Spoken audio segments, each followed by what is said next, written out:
Next Jackson.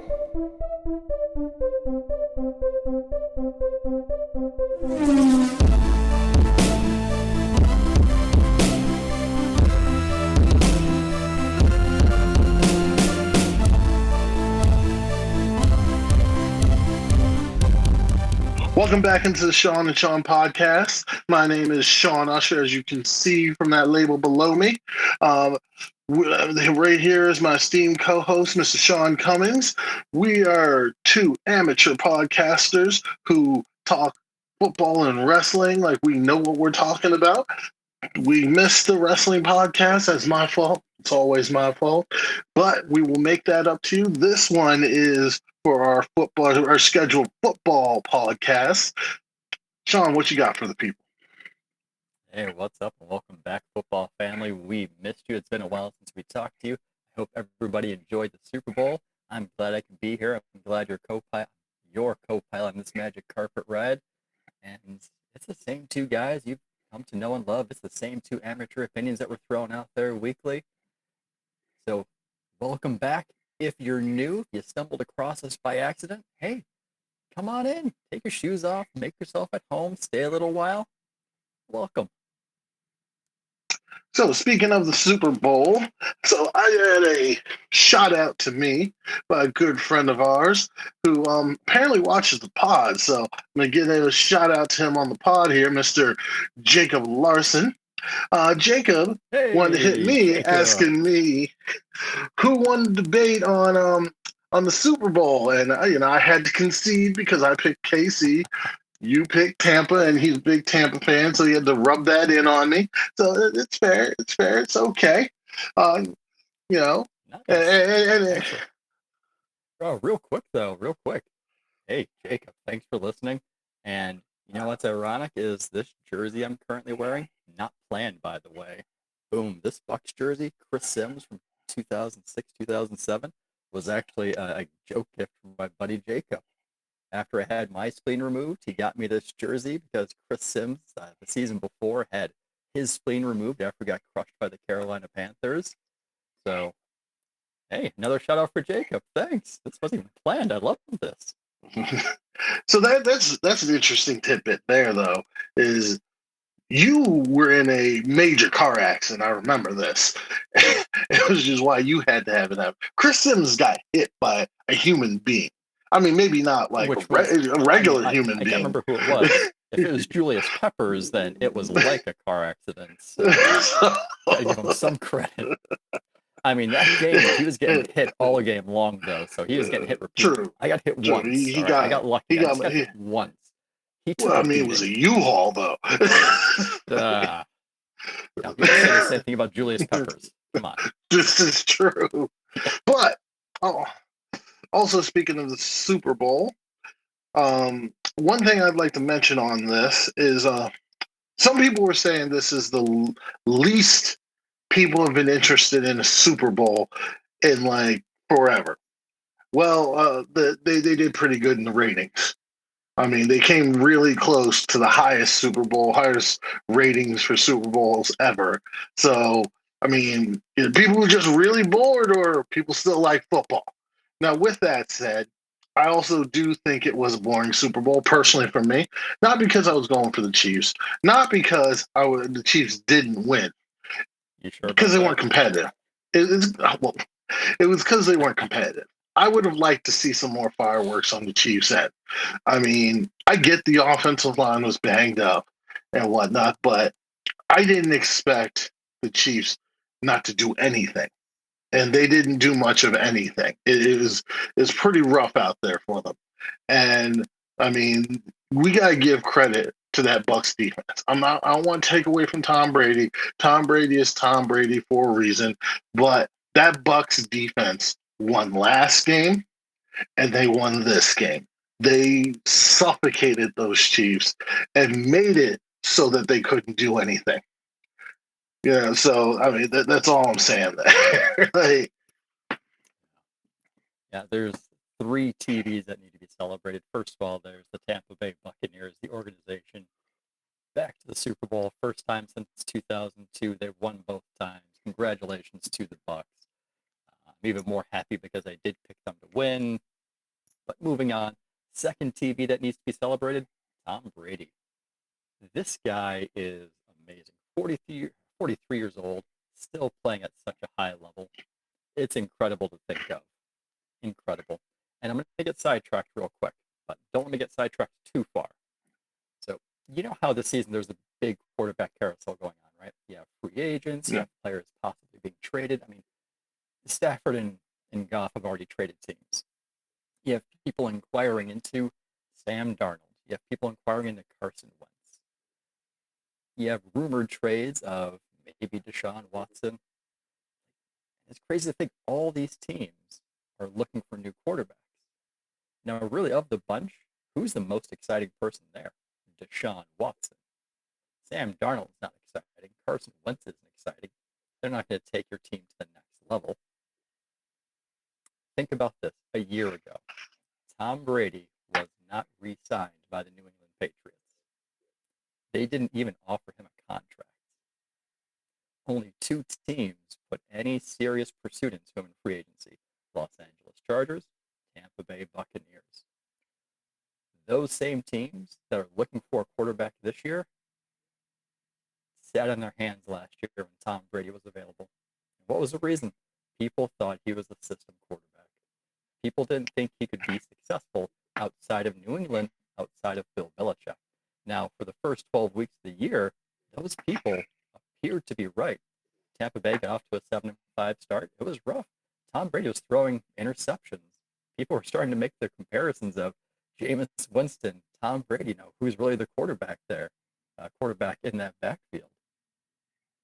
And then that Week 13 bye happened. I have no idea what happened during that Week 13 bye, but whatever it was, whatever water they drank, whatever they ate, they need to keep doing it, because once they came back from that bye week, they didn't lose for the rest of the season. Not the regular season, not the postseason. And here they are, Tom Brady celebrating 7th Super Bowl victory, which likely will not be matched. Crazy to think about, isn't it? It's a little nutty how many. True, my guy Charles Haley was tied with them for a little bit there. Now, I will say this: last offseason, I don't think anybody else but Tampa was going to get Tom Brady. You look at Tampa; they got a good squad. Another one of our buddies who I'll shout out right now, Matt Stubenwall. I just got him to admit during the Super Bowl that Tampa has a good squad. They're skill players. That defense, and that's the thing. Maybe first of all, this offseason was unprecedented. It takes a little bit for the defense to get together sometimes, and that maybe it just took a little while for that defense to really start meshing until later on. But also, maybe Tom Brady just realized, something? Let me just throw it up to Mike Evans, and just just throw it up there and let somebody mug it. And yeah. What? I mean, Tom. Maybe they got healthy also. It's possible. They had a late bye to sit there and get healthy and regroup and get into it. But let's we can. I think a big part of that was Tom Brady really didn't have a full offseason with that Tampa Bay offense. True. They didn't have the time to gel together. Being in New England for 20 years, that system. He probably had dreams about that system when he was sleeping. He literally could do everything in his sleep. He knew that system so well. Same coaches, very similar players. He didn't have that coming to Tampa Bay, so is there a little bit of, not rust to shake off, but there's that level of comfort with one another you have to get. And it just took time, but it happened. Well, you know who else had to shake off some rust? You know who else who didn't show up till late? That was Mr. Gronkowski. He didn't show up till late. He did nothing earlier on in that season. Now we could go on about the Super Bowl. Third TB. Oh yes, third TB. Todd Bowles. Where's the love for my man Todd Bowles, defensive coordinator, Tampa Bay Buccaneers? We can talk about Tom Brady all day long and how good he is, how well he's done. But I don't think that Super Bowl gets done if Todd Bowles doesn't put together that game plan like he did. Now, he didn't pitch a shutout there, but that game plan he put together against Kansas City's offense, that Might as should well be have. considered a shutout. Exactly. They limited Kansas City to 3 scoring drives, all 3 Field goals. no touchdowns allowed. No touchdowns allowed. They held Patrick Mahomes to under 100 passing yards until the final minute of the third quarter.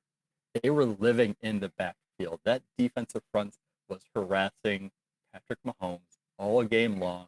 He had no chance. No It wasn't chance. even just that. What's that? It wasn't even just that. You also had those corners and those safeties tackling.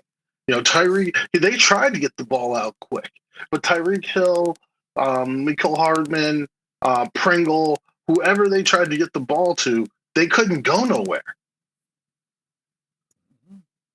If they even caught the ball, right? Tampa Bay defense was just smothering all game long. I think Todd Bowles, as a coach, he deserved the MVP for the Super Bowl. I really do. And if you couldn't give it to a coach, I think it should have gone to Devin White. That guy was all over the field. He was disrupting plays left and right. He was wrecking that game. I mean, if you remember last week, I was talking about the importance of not only Tampa Bay putting points on the board early, but harassing Patrick Mahomes, really getting past the offensive line, using that 4 and 5 man fronts. They did that for most of the game. There was some blitzing, I think more blitzing than that Green Bay game. But for the most part, they were sending 4 or 5 people. They kept everybody back in coverage. Todd Bowles didn't even need to listen to me last week to figure that one out. He knew it. He did a great job. He did a much better job than he did against Green Bay. Absolutely. If Todd Bowles isn't a head coach in the next year or two, it's ridiculous. It's going to be a travesty. Same thing for Eric Bieniemy. Same thing for Byron, not Brian Leftwich, Tampa Bay's offensive coordinator. If these guys aren't head coaches in the next couple of years, I don't know, man. I don't know. But let me ask you a couple of questions real quick. All right, shoot them out. Before the game started, did you believe those were the 2 best teams in the Super Bowl? I did not, personally. Personally, I did not. I thought Green Bay was a better overall team. I was wrong, but I've been known to be wrong. So yeah, I thought they were the 2 best teams. Did this game live up to your expectations? It did not. No, it kind of fell short. I mean, you're absolutely right that we're expecting a little bit more of the fireworks from Kansas City, but that defensive game plan by Tampa Bay really stopped all of that. They didn't even allow it to get into motion.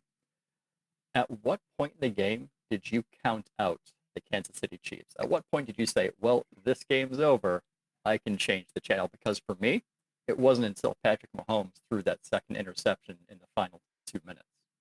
And I find it unbelievable that people are talking about Patrick Mahomes and they're doubting him. They're doubting the Chiefs' ability to continue and create that dynasty just because they lost this weekend. Was it a pretty loss? No. I think Patrick Mahomes is going to use that to fire him up in the future. But I don't think Patrick Mahomes should have his ability doubted based on this one single game. Up until this point, his professional career has been close to immaculate and perfect. So I think it's crazy that people are saying he's not a good quarterback anymore because they lost this game. And let's be really honest here. Kansas City did not lose this game because of Patrick Mahomes. Kansas City was in this game as long as they were because of Patrick Mahomes. So I think it's very crazy that people are doubting him at this point just because they lost this game and it didn't look pretty. There were a lot of things that went into that where they lost. They had the penalties, they had drops, they had special team miscues. Nothing was going in their way. It was just a bad game, and everything fell Tampa Bay's way. That offense was clicking. That defense was absolutely crushing it. Don't doubt Patrick Mahomes. He's going to be back.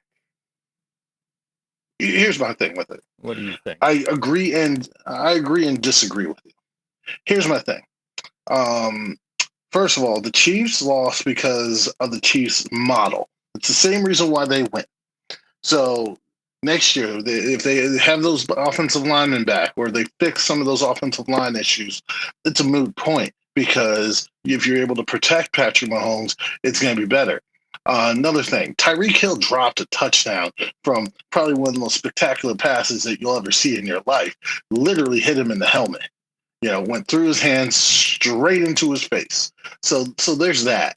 But on top of that, the main reason why Patrick Mahomes is sort of at fault, but more so Andy Reid in this instance and Eric Bieniemy is all right. I'm going to explain it this way. Peyton Manning won a Super Bowl doing what Patrick Mahomes should have been doing in this game. Check down, check down, check down, check down. The Tampa runs that same type of defense that the Bears were running back then, and they like Patrick Mahomes wants the big play. The same reason why Russell Wilson got bounced out of the playoffs. Check down, check down. There is nothing wrong with taking what's given to you. You drafted a running back in the first round. Use him. That's all I gotta say. That's my last words on the Super Bowl. I would have liked to have seen them run the ball more. Yeah, they should have just continued running the ball. They had some success with it. Patrick Mahomes is doing pretty well with his legs in that first quarter. I think that foot may have bothered him a little bit more as the game went on. And I mean, I saw a next gen stat that said he ran nearly 500 yards just running away from Tampa Bay's defenders. Like that guy had it's nuts by the end of the game. But you got a couple running backs it's in nuts. there. Utilize that running game. If it weren't for the timeouts that Andy Reid called at the end of the first half, trying to be aggressive, get the ball back, you would have gone into half down 6-14. You could have come out in the second half and you could have started running the ball. It was a one-possession game. Instead, they gave Tampa Bay more time. A couple miscues were involved in there. Tampa Bay ended up scoring a touchdown with, 5 seconds left in the half? Now it's 21-6. Now that's harder to establish the run game in the second half against Tampa Bay. Much harder. So, but room for moving on from the Super Bowl. But you can't doubt the dynasty. But moving on from the Super Bowl, let's get into our segments this week. So, our first segment, we're going to do some fun stuff here. It's our free agent segment. It's the start of our free agent segments. So, our first one, we're doing offense. We're going to do quarterback, running back, wide receiver. We have some names that have been picked out. We're not going to do all free agents. That'd be insanity. No, we've got 5 names picked out from each position group, and we're going to go through and basically say if they were to change places, where do they go? We're also going to say what we really think is going to happen or should happen, but if they are to change places, we're going to say that too. So starting with quarterback, starting with the top free agent quarterback out there, which is Dak Prescott. Now, I'll start. You know what I'm going to say. He needs to stay in Dallas. He will stay in Dallas. But in the event that he leaves Dallas and goes to another team, that team, in my opinion, would have to be a contender.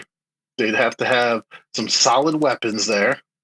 And considering Drew Brees looks like he's coming back to New Orleans, I'm going to rule out New Orleans, which I would have probably jumped on board with right away if that was the case there. Same thing with Pittsburgh. Pittsburgh just bumped Ben Roethlisberger out of there and put Dak Prescott in there. He's not going to go to any division foe like Washington or anything like that. That would be nonsense, just saying. But a team I could see doing this, a team that could be currently in the QB trade market, I could see the Indianapolis Colts. I really could. I could see them signing the Dak Prescott. They're in win now mode. They're a contender. That could be something that I could see happen. How about you? Where do you see Dak going? Yeah. It's crazy to think this offseason is going to look a little bit different just because the cap is going to be adjusted and the cap is likely going to be lower. So for some of these guys, testing free agency may be more disappointing this year than it has been in years past. I mean, due to the pandemic, the NFL saw a loss in attendance, which is a loss in revenue, which results in a loss in your cap. So I think this year the cap was about 198 million, and it's expected to be around 180 for next season. So teams are already going to have to shed some weight to begin with. It's going to be tough getting these big contracts. The best thing for Dak is to stay in Dallas on that long-term deal. That's the best thing. But in the hypothetical world where, for some strange reason, Jerry Jones just doesn't want Dak Prescott as his quarterback, you're thinking it's got to This be is a contender. nonsense. Maybe New England. Is Drew Brees coming back? I Mm, don't think he is. He restructured the deal. That way, he kind of freed up money for New Orleans this offseason. So, could it be in New Orleans? Indianapolis would be a good spot. They're ready to win. They just need to plug in that quarterback, and they could contend. I would have to agree with Indianapolis, but let me throw out some crazy team that's ready to compete and contend. What about New England? It'd be interesting. I mean, the weapons, like they'll have to, get somebody in there. I mean, with the 15th overall pick, they could definitely get. We'll be talking about some of them guys a little bit later. So I mean, then if they get some of those defensive pieces back, I could see something solid there. There is a team I was expecting you to put out there that you did not. Surprising. No, not. I don't want to see him in Chicago. Not Chicago.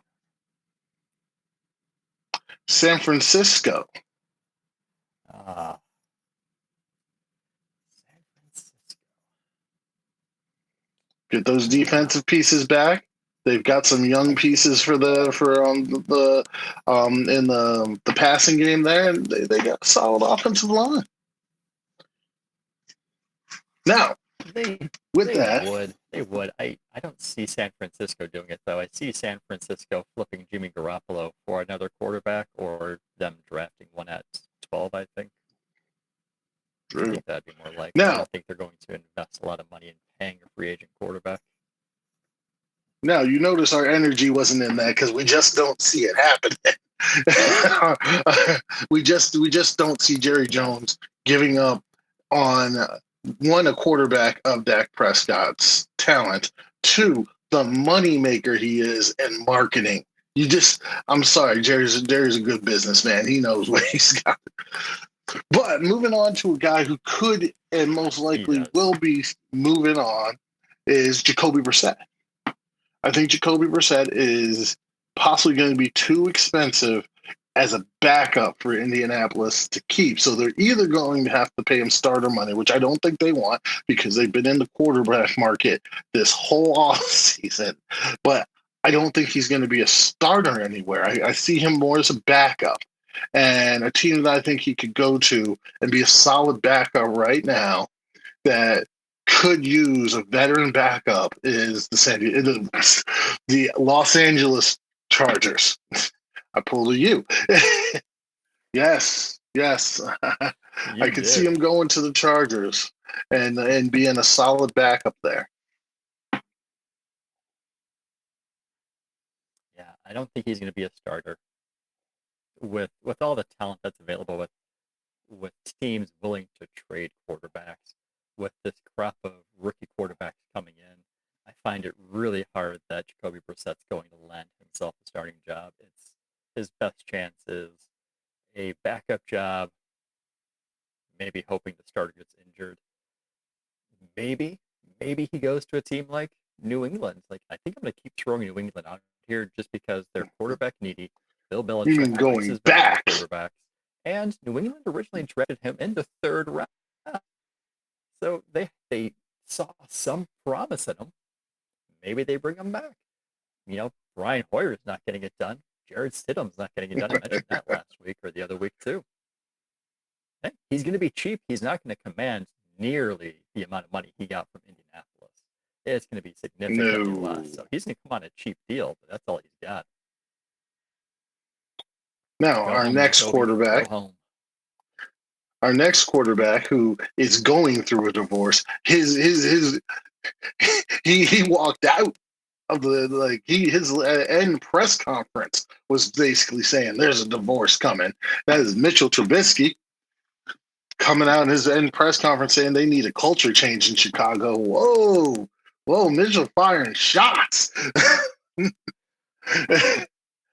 Now, Mitchell's an interesting study. Those are bold words from somebody who's going to be jobless. Okay, bold words. I see. I don't agree with you. I don't think he's going to be jobless. I think he's going to have suitors, mostly to either have him drive their current starting quarterback, who isn't shaping up to promise, or a team that's just going to be stockpiling quarterbacks to see what hits. One of these teams I mentioned earlier, which is the San Francisco 49ers.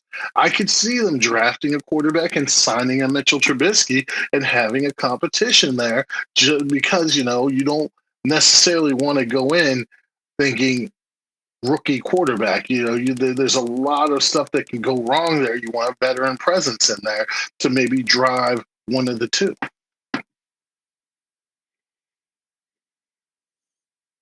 I don't think he's getting a starting job either. I think he's going for a backup job. I think the place where he should go is his couch. Watch the season from his couch. But if we're trying to assign rosters and assign him to a roster, then I'm thinking maybe a team like Pittsburgh. Does he still have some talent and potential left? Yes, but that word potential is a very dangerous word because there have been plenty of men who have made and lost their career based around that word. So maybe he goes to Pittsburgh. Mm-hmm. Maybe he sits behind Ben Roethlisberger for a year or 2 years, whenever he wants to retire, and then take over starting quarterback. Maybe get some of that veteran seasoning that he didn't get from Chicago. He had Nick Foles, but Nick Foles wasn't really a great example for him. Learn from Ben Roethlisberger. They got Dwayne Haskins on the roster, so he's got a little competition there, but he should be able to beat out Dwayne Haskins. True. Now, moving on, we're going to go to the career backup man who has stops in almost every spot in the U.S., Mr. Ryan Fitzpatrick.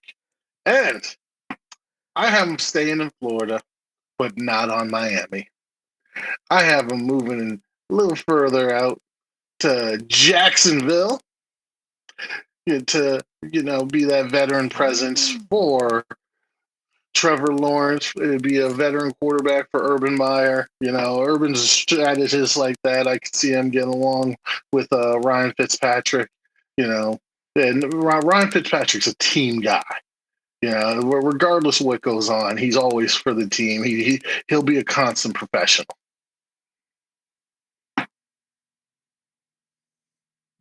I agree with you there that Ryan Fitzpatrick he's a bridge starter.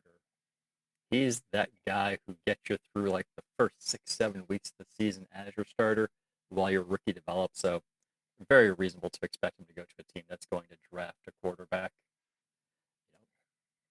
Maybe he goes to Jacksonville, depending on how that draft shakes out. Maybe New York, the Jets surprise us all. Take a quarterback at number 2, at least surprise me.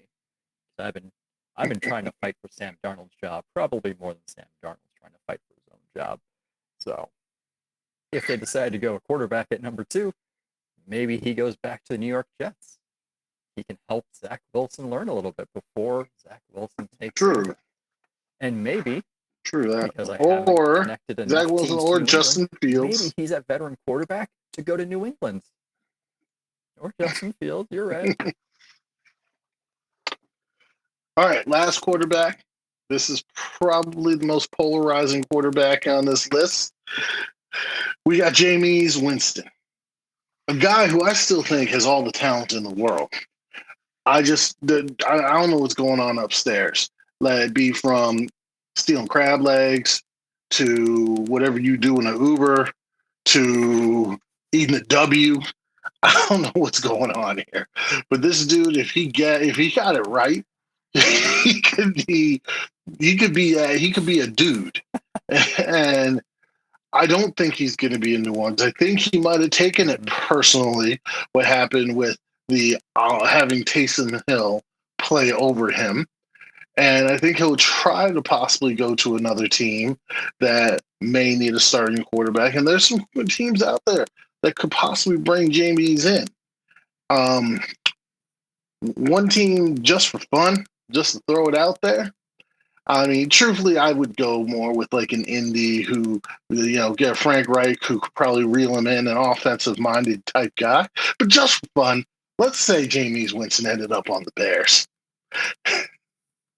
Let's just say Jameis was the Bears quarterback. Maybe the Bears remember that game where Jameis ran around for like 12 seconds in the backfield and just threw it up and just, beasted on them a couple of times.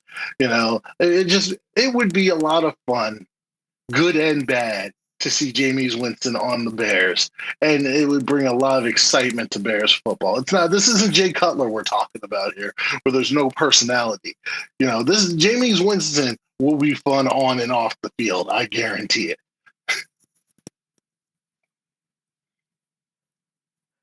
Oh, I may disagree with you there about the Bears and the New Orleans part. I think his best bet is to stay in New Orleans. I think that really it's going to be his job to lose for New Orleans. I really think it is if he chooses to resign there. And he's going to have some competition, so he has to be on his best behavior both on and off the field. Chicago, we're thinking Ryan Pace is pretty much coaching for his career. So if he's going with Jameis Winston, who's going to throw 36 touchdowns and 36 picks, is that really the best guy to hitch that wagon to? I don't know. Yeah. But I'm thinking Jameis.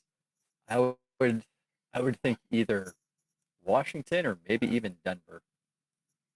One of those two teams. They both need quarterbacks. They'd both be willing to probably spend a little bit more than they normally would to get that quarterback because they're not in a position to get one of the top quarterbacks in the draft. I would go with Denver over Washington. Washington just had a QB that had focus and off-field nonsense. They're not going to go back to it again. So, moving on from quarterbacks, let's go to running backs. Let's go to running back. Well, no, this is the second time. You forget RG3. So with that, we got Kenyon Drake up for our first one. And honestly, Kenyon Drake needs to stay in Arizona. He was nothing in Miami. I'm sorry. There was nothing going on in Miami. He goes to Arizona and he breaks out and he's great. Yeah, he had a slow start to last season, but he's a solid running back in that backfield, and he needs to stay there and continue that. Maybe take a little bit of a pay cut, but I think Arizona's going to want him back. Now, note, with that said, if he leaves Arizona, where should he go? I'm thinking he needs to be more of a finesse offense. And with that said, San Francisco would be the perfect place. But of course, San Francisco has, a plethora of running backs down there. But I'm thinking Atlanta moves on from Todd Gurley, which we'll talk about a little bit later. And Atlanta would be a good spot for him.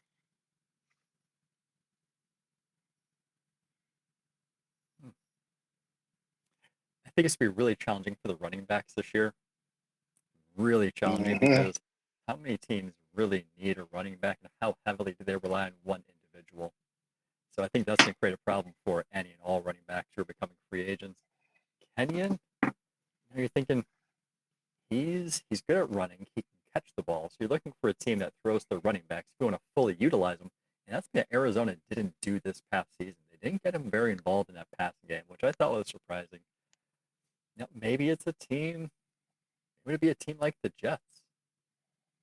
They're bringing over a little bit of that San Francisco style offense, that West Coast. Maybe you're going to get that running back involved in the passing game. Maybe that's a good spot for a Kenyon Drake. I think this past year he got 1,000 scrimmage yards, had 10 touchdowns. He had under 20 touches per game. So he did pretty well with the opportunity that he had. Arizona just didn't utilize him as That's what I'm much. saying. So maybe just put him in a New York system. All right, moving on to the running back that I also have going someplace else. Todd Gurley went home to Atlanta. I don't think it worked out. He had a lackluster season. It didn't seem to mesh well with how he runs.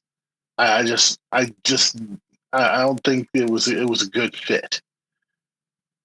So I think he's going to be moving on.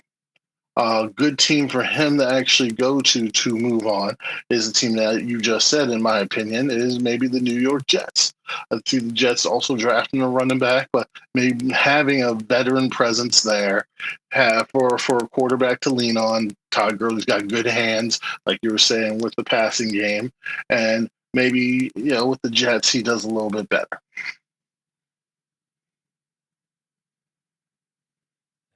Depending on the directions that the Jets go with quarterback, whether it's keeping Darnold, getting a rookie, I'm not sure if somebody like Todd Gurley would be beneficial for him.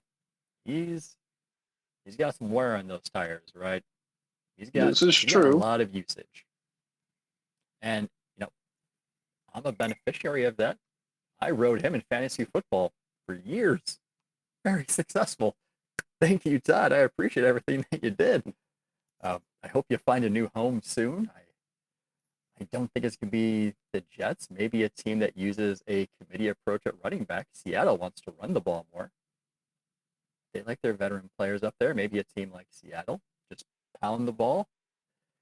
Gotta get Russell to check that ball down. Needy team, so maybe you're looking at a Houston. Yeah, David Johnson, Todd Gurley to be punished to go to Houston. But yeah, but David Johnson's a free agent. Duke Johnson's gonna be a free agent. So is Houston gonna resign these people? Maybe get a Todd Gurley in there. But again, I wouldn't want to wish that on my worst enemy going to Houston for anybody. So I do apologize for that. True. All right, next back we got up is Mark Ingram. Now, Mark Ingram's an interesting situation. I think Mark Ingram's got a lot left. I think Mark Ingram is still able to run the ball pretty well. I mean, Baltimore's just moving on. They're doing what's best for their cap and whatnot, because they're bringing in a young runner who's cheaper to offset. So Mark Ingram will be moving on. He will be going to a team that needs to pound the ball. So most likely a team that's going to have a young QB. So another time, because I don't see Todd Gurley going back to Atlanta. This is another place where I would give Mark Ingram to Atlanta. And Mark Ingram's got good hands also. And Atlanta's a solid spot that I could see Mark Ingram going to.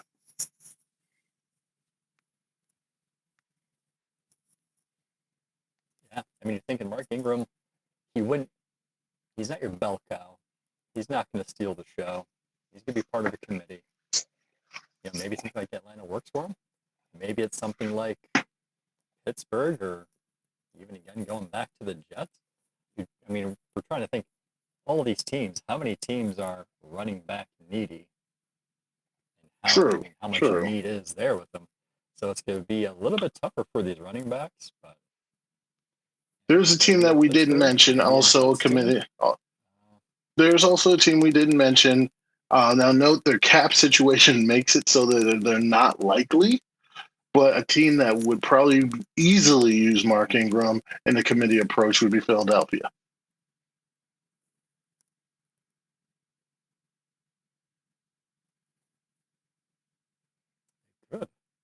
Good that Miles Sanders, who's really their pass catching back there. All right, moving on from Mark Ingram, we have Mike Davis. Mike Davis had a breakout year with Christian McCaffrey out last year. Mike Davis is in the worst situation possible, best situation you'd ever see, because he was too good last year to come re-sign at a veteran at a backup price, but he was too good in a year where you're not going to be paying like premium talent at the running back spot. So, and Mike Davis showed he can run, he can catch, and it's just which team out there needs something like this. You did say the Jets before. The Jets are an interesting spot for possibly for him. And maybe Cincinnati. We'll see what happens with Mixon's health and whatnot, because they maybe even if they want to go to the tandem route like Cleveland does, I could see bringing in a Mike Davis to help out there.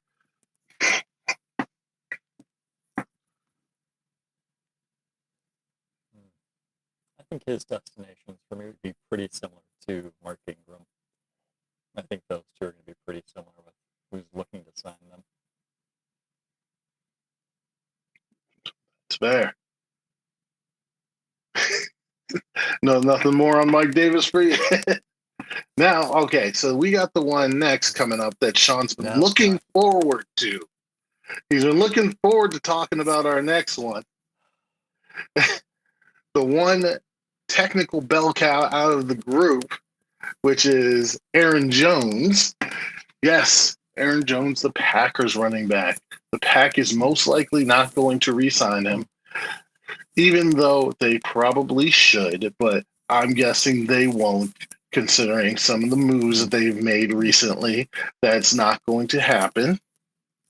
So where Aaron Jones could end up is it's a very interesting concept here, because Aaron Jones needs to get the majority of the carries, and he's going to want a contract. And it's a sad year for Aaron Jones also, because there's not many places that are going to want to give him a contract. But I hate to say it, and I hate to do this to the man, but Houston is a team that needs an Aaron Jones, and it's a team that can do what he needs. So maybe they try to sign Aaron Jones to get Deshaun to stay. Like, look, it's not David Johnson. We're bringing in Aaron Jones. This guy can do way more in the passing game, and he's young, and he's this and that, and he's going to help you in all this. Maybe there's that. Considering I didn't realize when we talked at earlier pods that he's losing Will Fuller.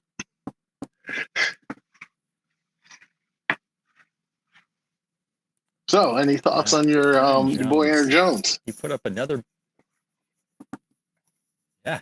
big season in Green Bay, even with him being in that committee approach. So he's done really well being the number one running back, part of a committee. He's still over 1,000 rushing yards, still averaging 5 yards a carry, still getting you 12 touchdowns on the ground. And then he adds another, 50 catches for 400 yards in the air. He is a three-down back. I think he's going to be the most pursued running back of this entire group when it comes to free agents. Now, Green Bay's in a tough spot because they drafted A.J. Dillon as their power running back last year, and then they also have Jamal Williams approaching free agency this year, too. They need to get Aaron Rodgers some passing help, so I don't think they're going to put out the money toward Aaron Jones. My selfish hope, is that the market for Aaron Jones is really small, and he's like, hey, you know what? Let me just go back to Green Bay in a cheaper deal because I know we can contend. That's my hope. Is it going to happen? Right. Probably not. Right. This guy deserves to get paid. He should go get his money. Aaron Jones, I am going to miss you, buddy. I enjoyed watching you these past couple of seasons. I'm going to miss you. You deserve it. But if it's not going to be Green Bay, right, if my heart's going to get broken, I have two places in mind that could be good for him. The first is Arizona, because last week I was talking about Kyler Murray needs that running back who can catch passes. Aaron Jones fills that for you. He's shown it. He can do that for you. He can help with that offense. And then the second destination, and I really hate to say it, but I agree with you, Houston. He played college ball at Texas El Paso. So, maybe Houston, but again, I wouldn't want to wish that on him or anything unless they kept Deshaun Watson and fixed a whole lot of things in that organization. I think he deserves better. All right, so moving on to our wide receivers. First up, we got the old man, A.J. Green. I think A.J. Green should stay with Cincy. It's just, Now, if he comes out, if he comes away from Cincy, the team I'd like to see him go to, New England Patriots. They need weapons. Bill Belichick likes his aging receivers. It makes sense. I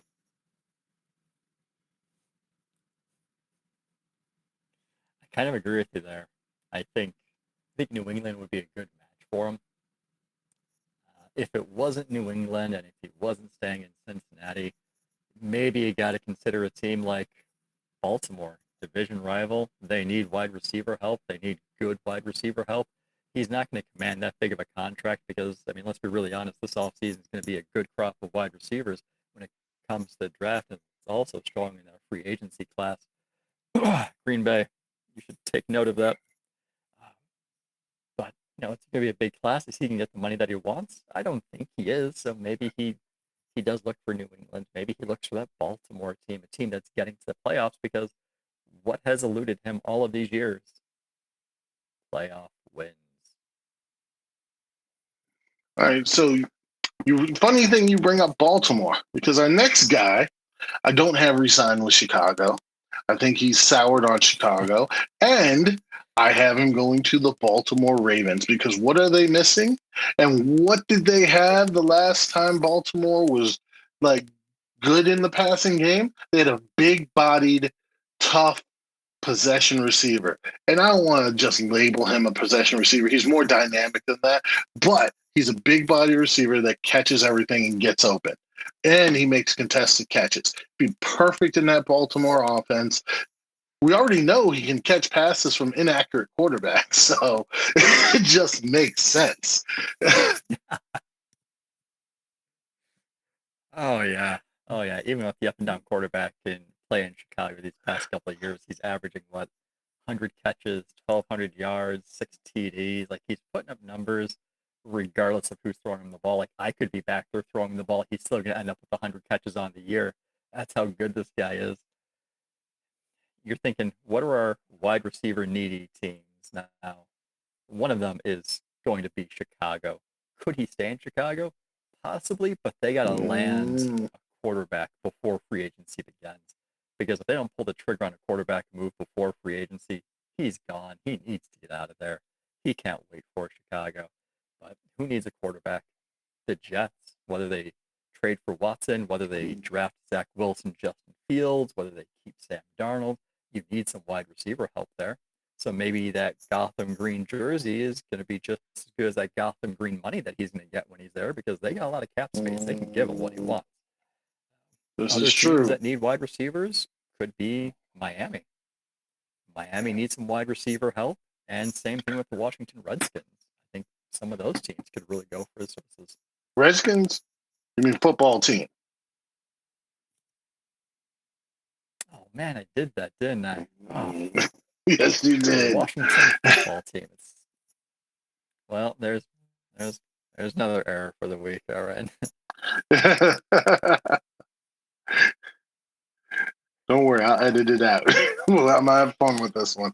It's gonna be like, wait, what just happened? There's no editing. There's no editing. No, we ain't gonna let you get Pauled on for saying that word. Anyways, um, finish up your Allen Robinson. You should just install like one of those bleeps, like I'm swearing. The Washington beep. Just do that. All right. Were you done with Aaron Robinson or Allen Robinson? Or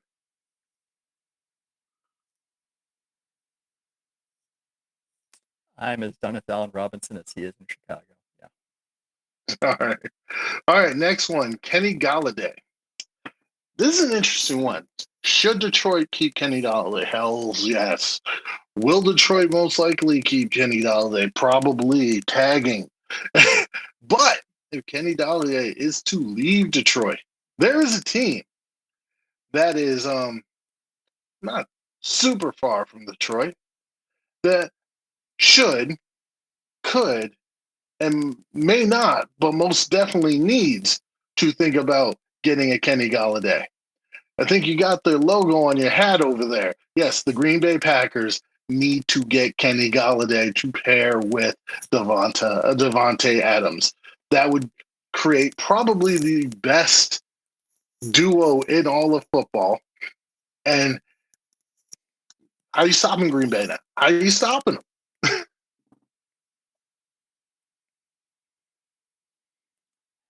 Well, they're losing Aaron Jones. They won't have much of a running attack. So they'll have there's a a run way to in stop attack. them right there, the run game. I'd love to see Baby Tron up in Green Bay. That would be a fantastic duo. Do I think it's going to happen? I don't think so. I think he's going to be looking for more money than Green Bay can put out there. Should he stay in Detroit? Detroit needs to surround Jared Goff with somebody on offense. He would be a good place to start.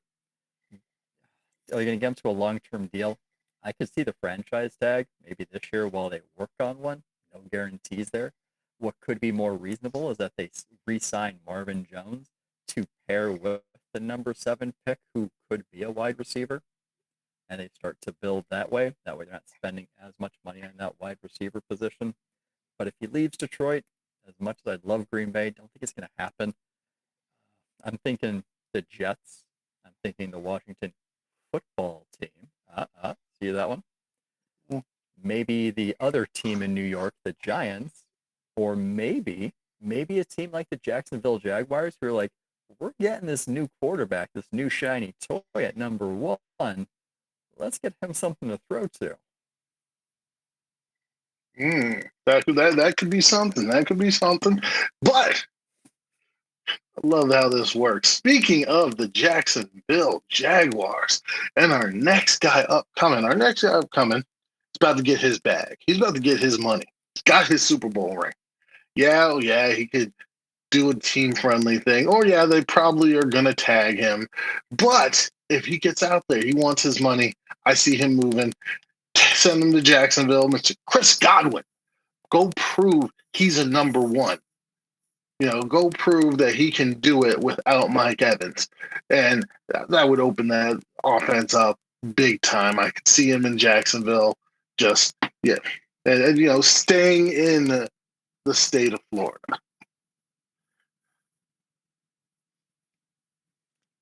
Jackson, yeah. Staying in Florida is definitely a wise decision. Tampa Bay shouldn't let him go, nor should he want to leave Tampa Bay, especially with Tom Brady expected to come back next year at least. With the way that team's put together, why not continue to win? So True. if he can, stay in Tampa Bay. If he's got to leave Tampa Bay, he's going to get paid, and I think he's going to get paid more than Galladay is. So we're thinking a team that has deep pockets. Yes. And when I think deep pockets, I'm thinking Jacksonville. They got a lot of cap space. And I'm also thinking the Jets. They got cap space. Depending on who they have at quarterback, they need somebody to throw to. They got to dig deep in their pockets. They got to dig deep because they need that wide receiver help. No matter who's back there, you got to give them some weapons. The one thing people don't realize, he's 3 years younger than Galladay. Yeah, he's 24 years old? Has he even 26 reached his prime yet? He's 26 years old. Galladay's 29. Think about that. Now, our last receiver on the list is an interesting player. I think he will be on the market. I don't think his team will be wanting to keep him. His team is a wide receiver factory. This is Mr. Juju Smith-Schuster. Now, Juju's very interesting because Juju's got a lot of talent. And a couple years ago, everybody posed Juju as, a number 1 receiver, this, and that, when Antonio Brown lost his mind. But I came out and said a lot of his spacing he got because Antonio was there. And then the next year, yes, Ben Roethlisberger got injured, but Juju wasn't putting up the numbers when Roethlisberger was in. This year, Juju wasn't a number 1 receiver. Again, very talented still. So I think he needs to go to a team where they already have some type of talent there where he can be a solid number 2. He can create space. There's a couple teams that I would look at. One, would be Green Bay, because he's the type of receiver that Green Bay doesn't have. Green Bay apparently doesn't covet this receiver for whatever reason. I have no idea.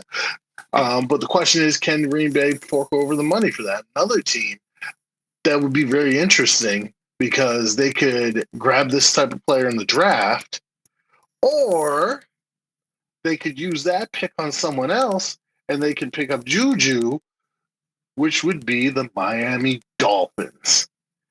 And with the talent that the Miami Dolphins already have on the outside, Juju would be a very interesting slot receiver and probably go-to receiver for Tua Tagovailoa. I know I messed up his name. I can't say it. But for Tua, I could see that being a very interesting addition. Yeah. And that's why I never say Tua's last name, because I know I'm going to botch it. So don't feel bad. Don't feel bad. Thinking of landing spots for Juju, he's TikToked his way out of Pittsburgh. Let's be real. He's not going to re-sign. They're not going to re-sign him. I think it would be fun if he stayed in the division and either went to Baltimore or Cincinnati even. I think that would be really fun, just for the whole dramatic effect of the trash talk that would go on during the season. And those AFC North matchups are already intense as they are. Imagine some extra gasoline to that fire with Juju Smith-Schuster going to a different team. That would be really fun to watch. Imagine him going to Carolina. Imagine him going to Carolina and Antonio Brown re-signing with Tampa.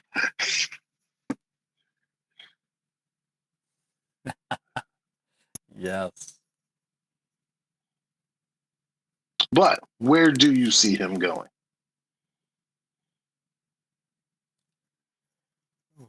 Where do I see? I could see a team like Baltimore. Baltimore? I could see a team like Baltimore. Like I said, I could see a team like Miami. I could see the Jets. Well, the Jets need receivers. Let's be honest. Every single one of these receivers could be a target for the Jets, except for maybe AJ Green. But all the young ones, yeah, definitely a target.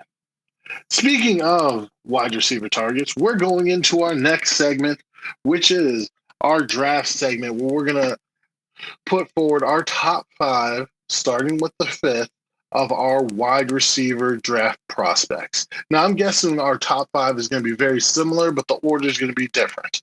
So, starting with your number 5, what is your number 5 wide receiver, 5 draftable wide receiver for the 2021 NFL draft, Sean? All right, so my number 5, Terrace Marshall from LSU. Ooh. I think he'll be drafted in the first round. He put up pretty good numbers as a sophomore on that national championship team. And, I mean, you got to figure that team, he was surrounded by Joe Burrow, Heisman winner, future number 1 pick, Justin Jefferson, who could make an argument for this year's Rookie of the Year, did really well. And he had Jamar Chase in that roster as well, who was arguably the best wide receiver in the country during that season. And even through all of that, he still put up 46 receptions, still got near 700 yards in the air, and 13 touchdowns. This year was much more challenging. Jamar Chase opted out of the season. Joe Burrow was gone. Justin Jefferson was gone. The talent that was at LSU was gone. They got off to a bad start, underwhelming starts. And then he himself opted out the last couple of games of the season. It wasn't impressive, but I think the scouts have enough tape on him to really get him in the first round. So I don't have Marshall on my top 5, so this is going to be fun. My fifth guy is Rondale Moore. And yes, I know he's a small, speedy guy, and that's not really my thing, but the guy can play. And I have no problem with small, speedy guys as long as they are picked appropriately. And if he's picked more towards the back end of the first round, he's my number 5 guy. Now, no, would I personally draft him? Probably not. But that's because I have a preference. Can he go to a team and can he help a team? Yes, he can. He is very dynamic, very shifty, very quick, and he will be an asset for a team. I see him being picked more towards the back end of the first round. I see second day for Rondale Moore. So who's your number 4?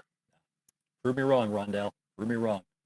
My number 4, Jalen Waddle, Alabama. The number 4 pick. I think he'll be going top 20. He missed a good portion of the season with an ankle injury. He toughed it out to compete in the championship game. I don't believe he finished it, but it wasn't like Alabama needed him in that game anyways. They had just completely dominated that. But he's not the biggest receiver out there, but he's quick. He's elusive. I think he's going to be a good slot receiver, but you got to put him in the slot. He can't play the outside. He's got good speed. He can run a sub 4.4 in the 40. Good speed. I got Jalen Waddle as my number 4. So my number 4, this is where it's about to go down. This is where Sean is about to lose his mind. yes, my number 4 is Devonta Smith. Devonta Smith.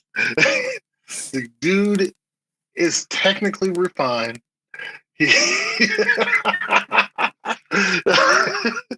is technically refined. He will murder the dudes in the slot. He's very quick. But he's not fast. He's still, the slightness of him bothers me. I get it. The small guys don't get injured any more than big guys, but small guys get bullied. So you're gonna have to get him open in the NFL early until like certain things happen. You may have to scheme him open, like on jet sweeps or motions and stuff like that. Because if he gets jammed, I see him getting stoned if he gets jammed. So I don't see him working well on the outside against, let's say, a Richard Sherman or maybe a Marlon Humphreys. Yeah, like I could see him getting out-muscled quite a bit at the line of scrimmage. Now, if he wins at the line of scrimmage, then he's another level type player, but he's got to win first. Go ahead, respond. Say the words. Oh no, I'll wait. Don't worry. So, who is your number 3? Should I just go with my number 3? All right, my number 3 guy, and I went outside the box. Don't trigger outside the box. I had to throw Kyle Pitts in. He's not quite a wide receiver. He's not quite. Fair enough. No, I'll accept it. He's like an offensive nightmare. That's what he is. I got him as my number 3. He's definitely going top 15.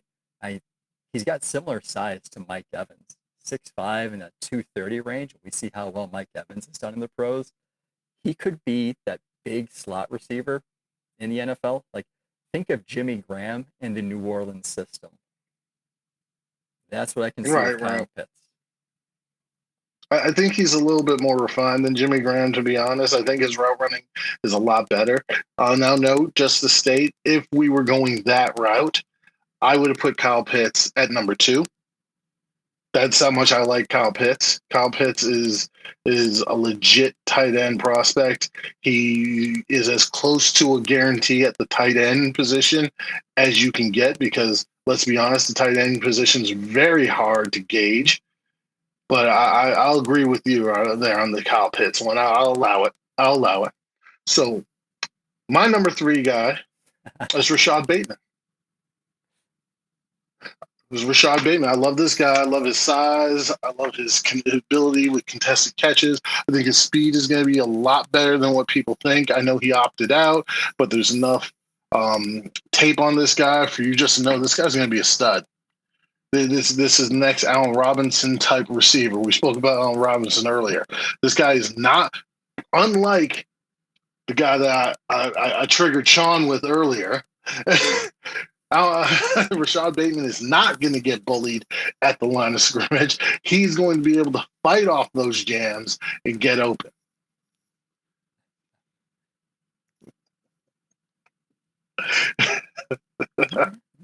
Go ahead. You can speak on Bateman, or you can go on your Devonta. You go and talk about Jamar Chase because I know Chase is number 2 for you. Absolutely is. Absolutely. And this is where our debate comes in. Jamar Chase or Devontae Smith?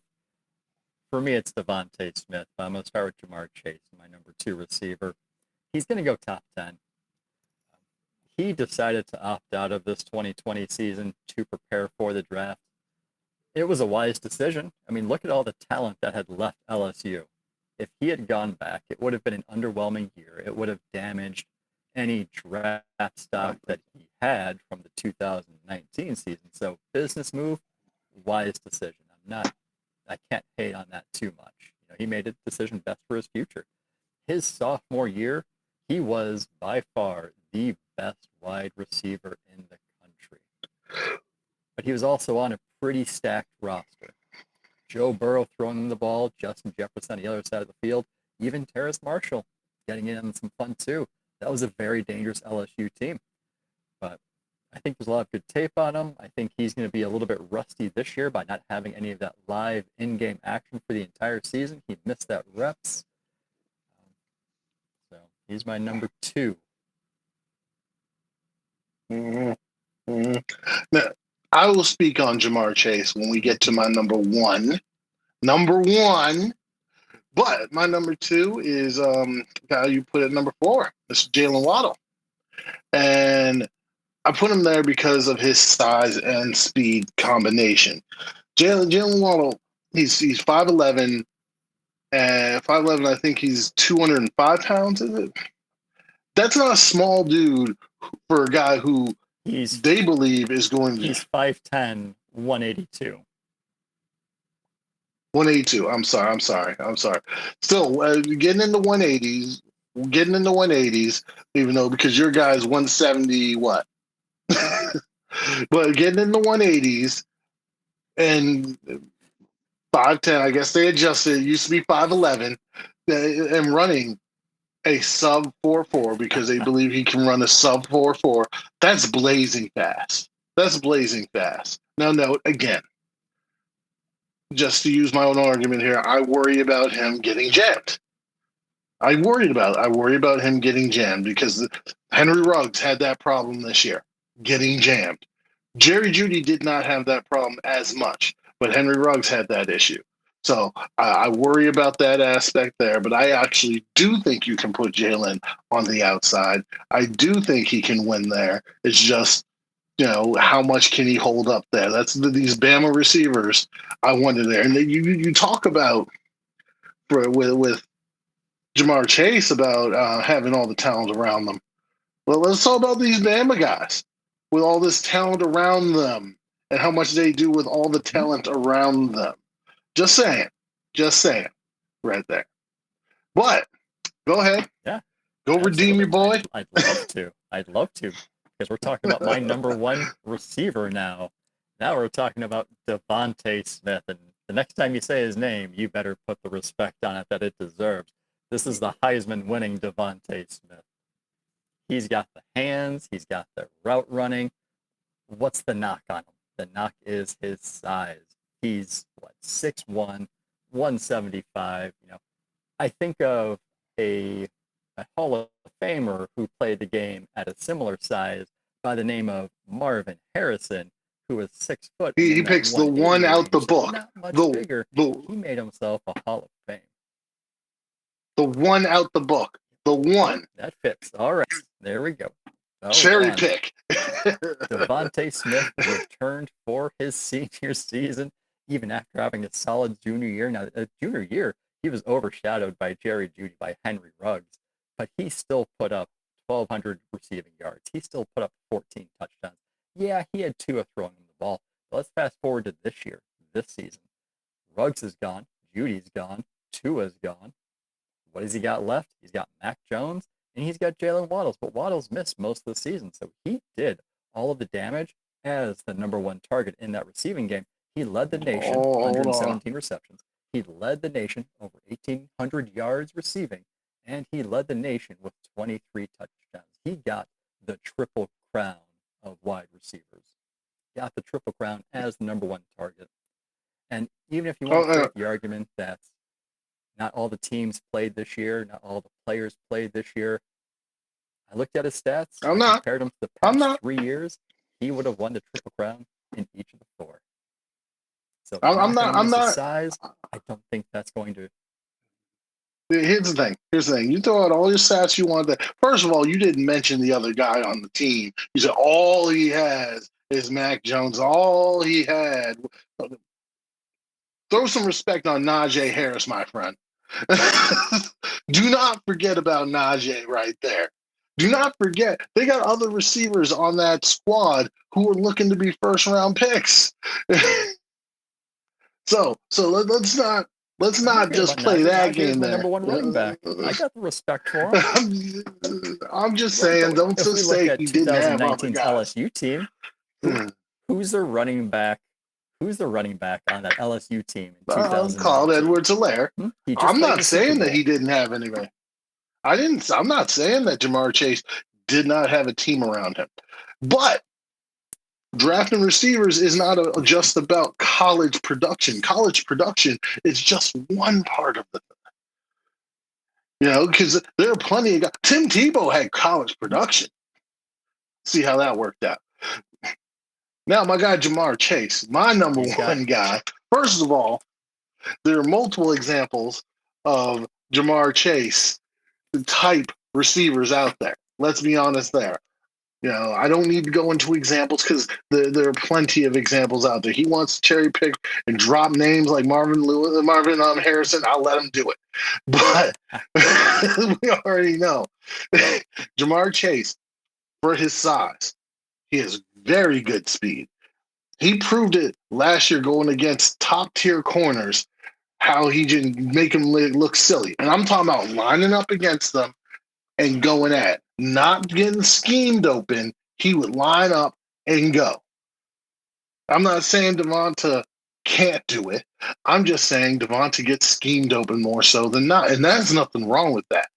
He will be a good player in the NFL. I see him as a top 15 pick. I just don't see him as a top 5 pick. That's just my opinion.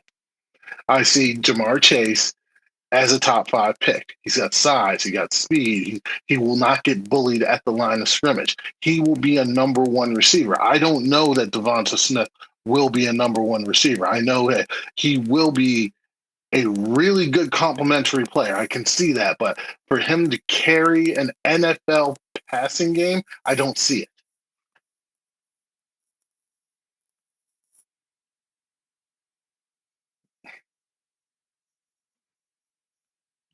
Waiting for your retort. Time will tell. Time will tell. This is true. This is true. This is true. That's a long-term aspect that we got going on be there. A good prospect. I'm saying Devontae Smith is going to be a good prospect. I think he's going to be better than here's the thing. He's going to be. That is quite possible. Here's the thing. All these guys are probably going to be good prospects. There are guys that we didn't even have on the list. That are like I like Terrence Marshall also. I also like De'Ami Brown and all sorts of other guys.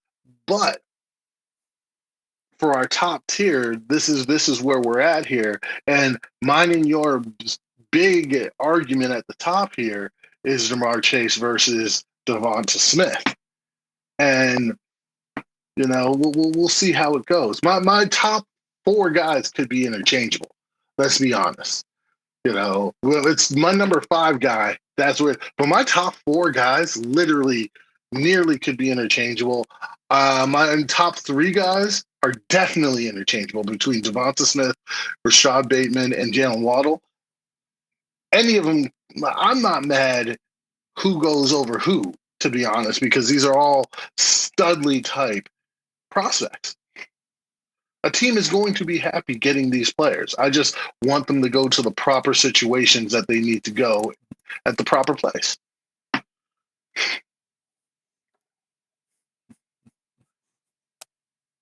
So, I think that's the pod for today. Hopefully you enjoyed it. We promise to be get things a little smoother next time. We had some technical difficulties today.